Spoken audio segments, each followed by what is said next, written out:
toi, tu vas être payé. Ok. Mais les autres qui sont des newbies, tu n'as pas encore fait ta renommée, tu n'as pas encore ta marque.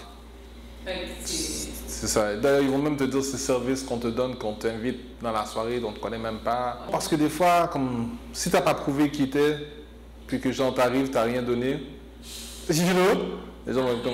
C'est vrai, les gens sont restés. les gens sont restés flat, pur qu'un soda flat, il n'y a aucune bulle.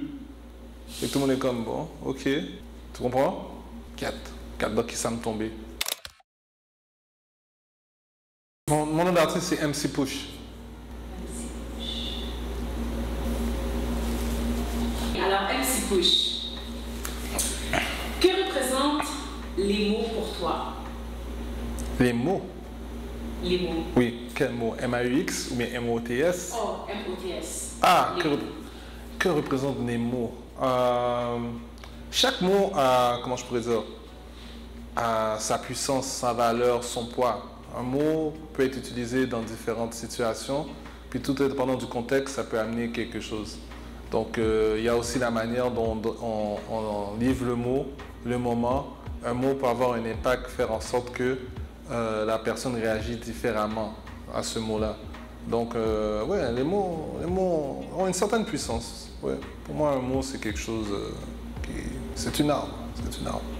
Et puis, dis-moi, avec les mots, comment tu fais pour connecter avec l'audience?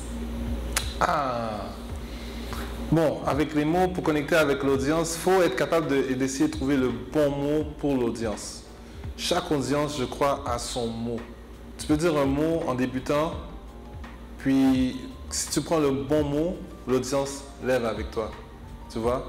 Puis, donc c'est ça.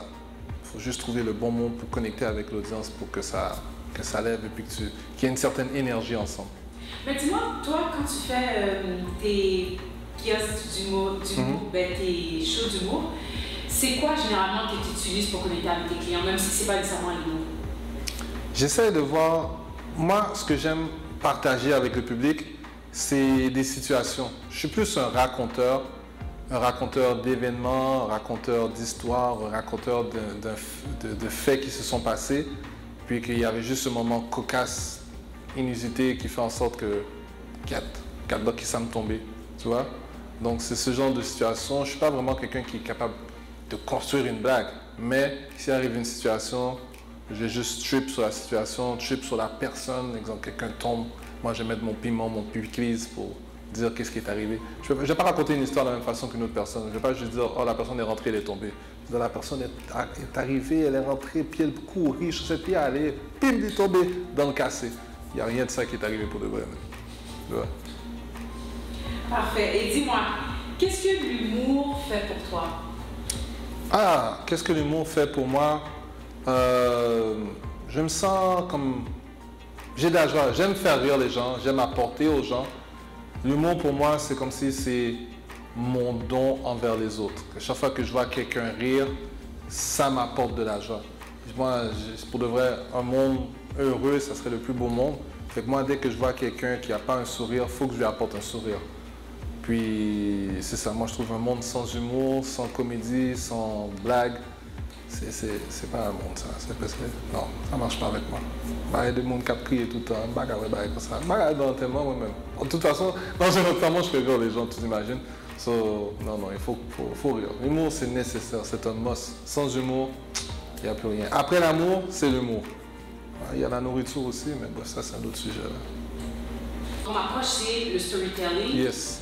Alors, dis-moi, toi, est-ce qu'il y a une histoire là qui te vient à l'esprit, qui t'a fait rire, que tu pourrais me raconter? Bon, je pourrais raconter une histoire short, pour pas que je délivre mon show là comme live. Mais je n'oublierai jamais quand j'étais allé faire de la randonnée avec mon fils et ma femme. On est là en train de monter. Et là, après ça, tout d'un coup, pendant qu'on fait la randonnée, moi je suis avec ma poussette. Tout le monde est en train de me regarder parce que d'habitude, on ne monte pas avec une poussette bien haut sur la montagne. Je ne sais pas s'il y a des gens qui ont déjà fait des randonnées. Une fois que tu arrives sur la montagne, il faut que tu descendes aussi. Mais moi, j'avais une poussette. Fait que... Là, il y avait un écureuil. Je ne sais pas si c'est un écureuil, mais une drôle de bête qui nous regardait. Next thing you know, pendant qu'on descend, la bête commence à courir après nous. Fait que nous, en tant que bons haïtiens, on commence à courir aussi.